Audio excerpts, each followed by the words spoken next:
সালাম জানাইছে এবং আপনাদের প্রতি কৃতজ্ঞতা জানাচ্ছে। আজকে এই অল্প সময়ে আপনারা উপস্থিত হয়ে গতকাল সোশ্যাল মিডিয়ায় আমাদের নেতা সর্দার সাখাওয়াত হোসেন বকুল সাহেবের বিরুদ্ধে একটা অপপ্রচার আপনারা হয়তো দেখছেন।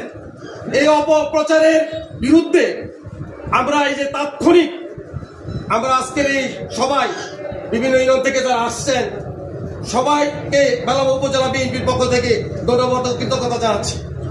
সম্মানিত উপস্থিতি, আজকের এই জমায়েত আসলে এই অল্প সময়ে ভাষায় প্রকাশ করার মতো না। আমরা এইভাবে যে জমায়েত হয়ে তাৎক্ষণিক এই প্রতিবাদ করতে পারবো, আমাদের নেতা বারবার মানে একটু আগেও ভিডিও কলে উনি আপনাদেরকে সালাম ও ধন্যবাদ জানাচ্ছে। আপনারা অনেক কষ্ট করছেন, মিছিল করছেন। এইভাবে সর্বসময় সব সময় আমরা যেন সুখে দুঃখে বিপদে আপদে যে কোনো সময় মেসেজের মাধ্যমে একটা মেসেজের মাধ্যমে আমরা যাতে এইভাবে সবাই সমবেত হতে পারি।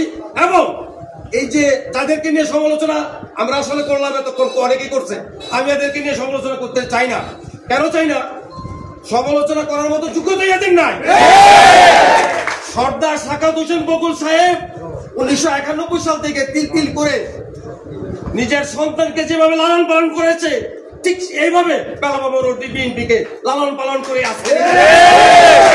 তার প্রমাণ গত 5ই আগস্ট বেলাবাবু রোডীবাসী দেখাইছে।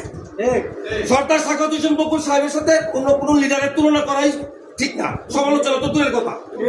কাজেই আমাদের এই যে সোশ্যাল মিডিয়ায় ওনাকে নিয়ে যে অপপ্রচার করেছে তার বিরুদ্ধে আমরা তাৎক্ষণিক সবাই যে প্রতিবাদ মিছিল করেছি তার জন্য আবারও বেলাবত উপজেলা বিএনপির পক্ষ থেকে ধন্যবাদ ও কৃতজ্ঞতা জানিয়ে আমি আমার বক্তব্য শেষ করছি। আল্লাহ হাফেজ। বাংলাদেশ জিন্দাবাদ। শহীদ জিয়া অমর হোক। দেশনেত্রী বেগম খালেদা জিয়া জিন্দাবাদ।